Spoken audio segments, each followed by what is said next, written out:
Je sors un livre au mois de mars aux éditions Le Souffle d'Or qui s'intitule « Au cœur du chant, une voie pour nourrir son chemin existentiel ».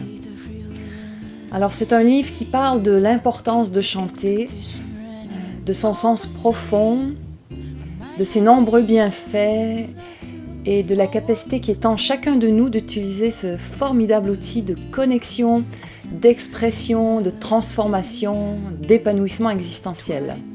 J'estime qu'on vit dans une société où nous sommes des blessés du chant, c'est-à-dire que peu d'entre nous ont eu la chance d'être bercés dans les bras d'une mère qui nous chante des chansons avec tendresse ou d'être élevés dans une famille où on chante régulièrement ou dans une communauté où l'on chante. Donc on n'a pas eu cette étreinte du chant dans notre vie. Donc voilà, on n'a pas été nourris de ça. Donc c'est pour ça que je dis que nous n'avons pas été enchantés pour la plupart. Et ensuite même, on est souvent désenchanté, c'est-à-dire qu'il y a beaucoup de propos disqualifiants sur notre voix et sur notre chant.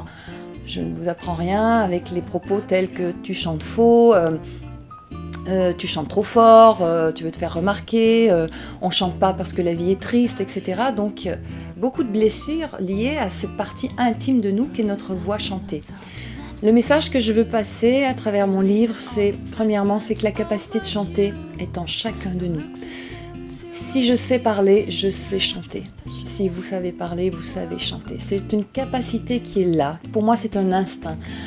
Il s'agit de renouer avec cet instinct de chanter. Les peuples premiers chantaient, ils n'avaient pas besoin de cours de chant, de chefs de chœur pour chanter. Ils se réunissaient autour du feu pour célébrer, pour marquer les temps forts, pour se réunir. C'était même une fonction sociale.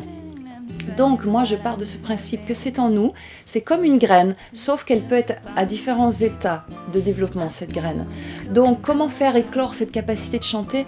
Premièrement, c'est d'avoir du soutien et de l'encouragement et des espaces d'exploration et d'expérimentation en toute liberté.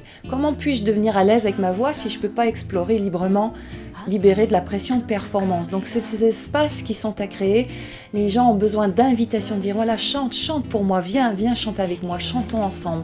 Donnons-nous ces opportunités pour chanter dans la convivialité et dans le lien. Explorons avec notre voix. Quand je chante dans cette joie, cette liberté, cette créativité, ce lien, il y a tout mon corps qui vibre, il y a tout mon cœur qui vibre. Je peux à ce moment-là exprimer cette joie ou ces autres émotions. Je peux créer, être créateur, parce que quand je chante, je crée des sons, je crée du lien, je crée des mélodies, de l'harmonie, des sensations. Je crée du lien avec l'autre. J'exprime qui je suis. Chanter. La voix, c'est une des parties les plus intimes de notre identité. Et chanter, c'est une des deux voies primordiales pour célébrer la vie. Pour moi, il y a le chant et la danse, notamment. Et donc chanter, c'est aussi célébrer la vie. Et on a perdu dans nos sociétés des rituels de célébration de la vie, et le chant en fait partie. Pour moi, le chant est un outil de guérison, dans ce sens qui permet de libérer de la joie, qui permet d'exprimer des émotions, qui permet de chanter en étant connecté à l'instant présent, à pouvoir vivre des chants spontanés. Ça permet de vivre des moments de transcendance, des moments de communion. C'est l'occasion aussi parfois de libérer un excédent d'énergie. Je peux chanter aussi parce que je suis fatiguée et j'ai besoin de me dynamiser.